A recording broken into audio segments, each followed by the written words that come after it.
Bonjour, vous connaissez sans doute le gruyère, les röstis, la fondue au fromage ou encore la viande des grisons, mais la Suisse a d'autres spécialités salées, et certaines d'entre elles paraissent très curieuses quand on vient d'ailleurs. C'est de celle-ci que j'ai décidé de vous parler aujourd'hui.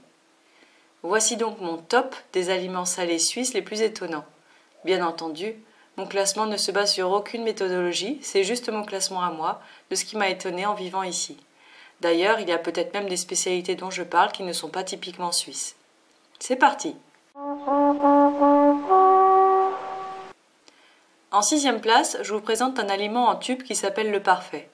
En France, on connaît surtout les tubes de concentré de tomate ou de mayonnaise, mais ici le tube est bien plus populaire.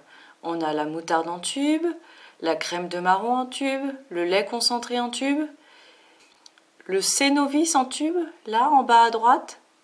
C'est un peu comme le marmite britannique, mais je n'ai jamais goûté ni l'un ni l'autre, j'avoue. Et puis il y a le parfait que je viens de goûter. Qu'est-ce que c'est exactement? Eh bien, c'est du pâté en tube. C'est certainement très pratique pour partir en pique-nique, pas besoin d'ouvre-boîte, pas de problème non plus si le pâté est entamé mais pas terminé. Au goût, ça n'a rien de particulier. Je dirais que ça ressemble à une mousse de foie de volaille. On n'allait quand même pas faire un classement de ce qui se mange en Suisse sans citer de fromage. Je vous en ai trouvé un qui sort vraiment de l'ordinaire. Voici le Schapziger. C'est un fromage maigre, au lait de vache, et parfumé au trèfle, d'où sa couleur vert pâle. Il a un goût très fort, capable de relever n'importe quel plat. On peut aussi le mélanger à un fromage râpé plus classique pour lui donner du peps. Et sachez que c'est le plus ancien produit de marque protégé de Suisse depuis 1463, rien que ça.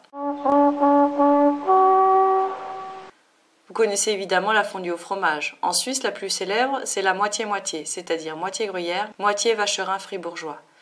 Mais plus étonnant, un autre type de fondue est quasiment devenu un plat national. J'ai nommé la fondue chinoise. Bien qu'on soit, il me semble, bien loin de la traditionnelle fondue chinoise. De quoi s'agit-il? Il s'agit de morceaux de viande cuits dans un caclon rempli d'un bouillon corsé et qu'on mange avec tout un tas de petites sauces différentes. Jusqu'ici, rien de très exotique. Ce qui surprend, c'est la forme de la viande. Pas besoin de demander au boucher de couper la viande en fines lamelles. Ici, on trouve la viande au rayon surgelé des supermarchés en très fines tranches, en rouleaux. On laisse décongeler une vingtaine de minutes et on peut commencer la fondue. Les Suisses la mangent quasi traditionnellement à la Saint-Sylvestre. Je les comprends, cette fondue permet de passer un bon moment de convivialité à table. Pour le numéro 3, on repart sur le thème du pique-nique. Comme pour notre numéro 6, le pâté en tube. Voici donc les œufs pique-nique. Ils sont vendus cuits et, pour les différencier des œufs crus, ils sont peints. De mille et une façons. Ainsi, les illustrations changent au fil de l'année. En été, pour la fête nationale, ils sont décorés du drapeau suisse. En automne, ils sont aux belles couleurs de la saison. Au printemps, ils sont tout beaux aussi. Voyez plutôt. Vous connaissez les légumineuses séchées? Eh bien, sachez qu'on peut aussi faire sécher les haricots verts. Ça ressemble à ça.